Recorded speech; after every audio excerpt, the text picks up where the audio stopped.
Hey guys, how's it going? It's been a while. It's been a couple months since my last video. I've been busy playing and with school and things like that, so I haven't exactly been able to put out a video in a while. But I'm back today. I have a video for you guys on the Nike Mercurial Superfly 4s. I actually had a request by someone to try and do a video on these if I could. I was lucky enough to get my hands on a pair. So I'm bringing that video for you guys today. These belong to a friend of mine. His name's Alex Hainault, and I just want to say thanks to him for letting me try them out and letting me do a review on them, because without him I wouldn't be able to do this video, so big thanks to him. I'm just going to do in this video a sort of my thoughts, what I thought about them, playing in them, and I'll give you a brief overview of what it's made out of just before I get into my personal opinion. I also plan to do a video comparing how I felt in these compared to my Magista Obras. For those of you that do know, I had the Magista Obras a couple months ago. I have a couple videos on my channel. I'll leave a link to those in the description. So I'll just do a little comparison of what I thought the differences were, similarities with the Superfly 4s and the Obras. So stay tuned for that video. So without anything else, let's get right into it. So these are the Nike Mercurial Superfly 4s. Now, again, we have the high dynamic fit collar. We've got Flyknit, and so let's get into it. This new revolution of material, I guess, from Nike. So we have Flyknit. For those of you that don't know, it's just a knitted material that Nike knits together. It's a yarn. They knit it together, and it forms the upper of the upper material of the shoe.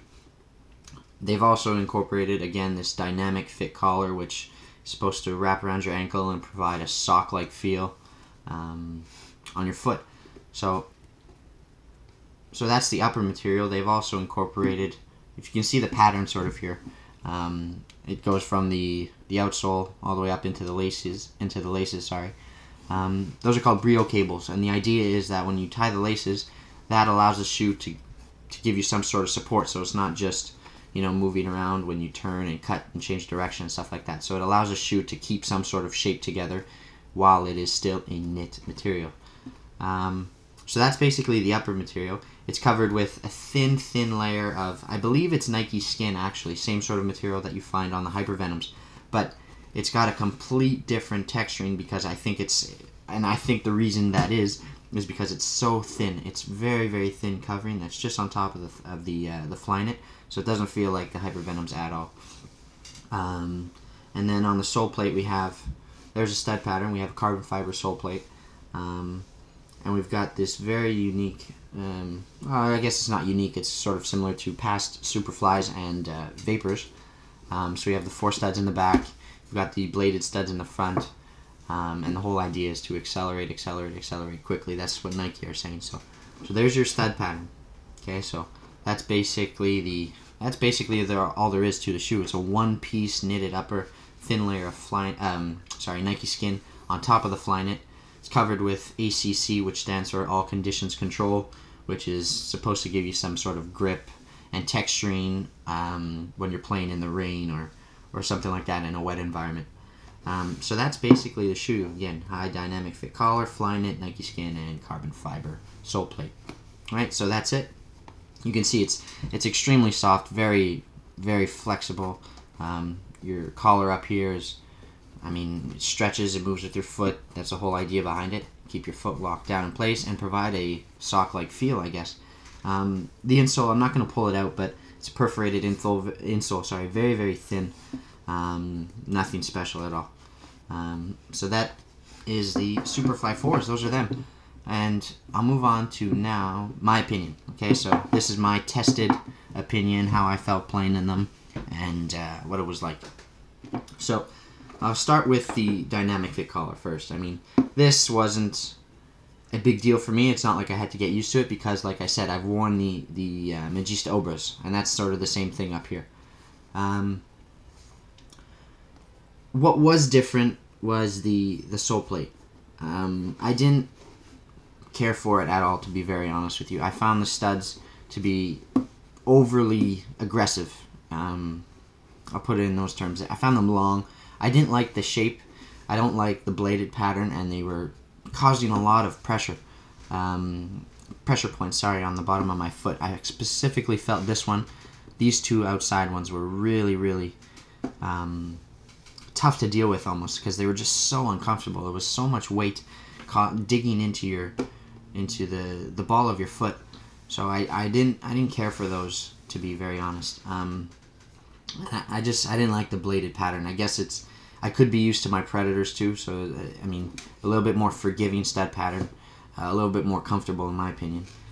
So I really didn't like the sole plate on these. If you're playing on a soft ground surface, I think it would be better because, like I said, they're quite long. So in a soft ground surface, they're going to dig into the grass a lot easier, and you're not going to feel that pressure point as much, I believe, when you're playing on a softer surface. We're playing on turf, and again, I know they're firm ground, but firm ground are still durable enough to be playing on turf, okay? It's very common to have firm ground on turf. So, playing on a firm ground surface like that, or artificial surface, I should say, I didn't find it comfortable at all. Too long, I didn't like the blades. Other than that, the actual material is very unique. It's not like the Obras at all, and like I said, I'll do another video comparing the differences, but it's very smooth. The upper is extremely smooth. There's no sort of seam or anything like that because of the way the shoe's made. So it's a very unique feeling when it's just a sock, even more so than the Obra. Not, like I said, I'll get into that later on the other video. So it's very smooth, very comfortable, and like I said, the shoe it bends with your foot in every direction. So in that sense, they were comfortable to wear, but what made them uncomfortable was the sole plate. The other thing I found was that it felt as if the rear studs and the studs on your forefoot were just so far apart. You could almost feel like you had nothing underneath the arch of your foot, and I didn't like that. It felt like there was no support whatsoever on the bottom of your foot. So I didn't care for that feeling either. As far as the upper's concerned, that was great. But everything from the sole plate down, everything that makes contact with the ground, I didn't care for. It was just, like I said, caused a lot of pressure points, kind of uncomfortable, and not my ideal shoe, put it that way. But the upper material, the Flyknit collar, I think the whole hype kind of around this high cut collar is kind of passed a little bit. People are used to the idea now because it's been out for a while. So,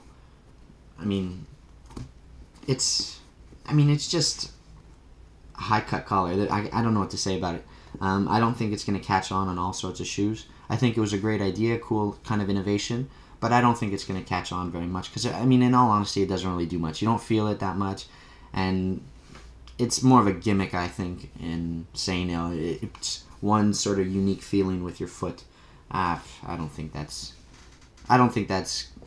that true. I think it's more of a marketing idea, but it is cool. It looks cool, and if you're into that sort of thing, by all means, go for them. It's great. It's a good shoe, but it's not the shoe for me. So if you have any questions, you can leave them down in the comments. I'll try and answer them as much as I can. Just quick summary. Good shoe. Fantastic upper material. I really like the Flyknit. It's just so soft and moves with your foot in every direction when you change directions and stuff like that. But the sole plate was a deal breaker for me. I didn't care for it whatsoever. So yeah, guys, that's it. That's my Nike Mercurial Superfly 4 play tested review.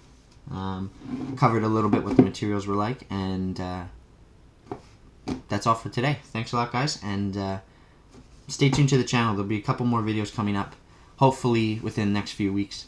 I'm going to try and get some more out because I've been away for so long. So I'll try and get some more videos out to you guys in the next couple weeks. So stay tuned, and again, thanks for watching. Take care.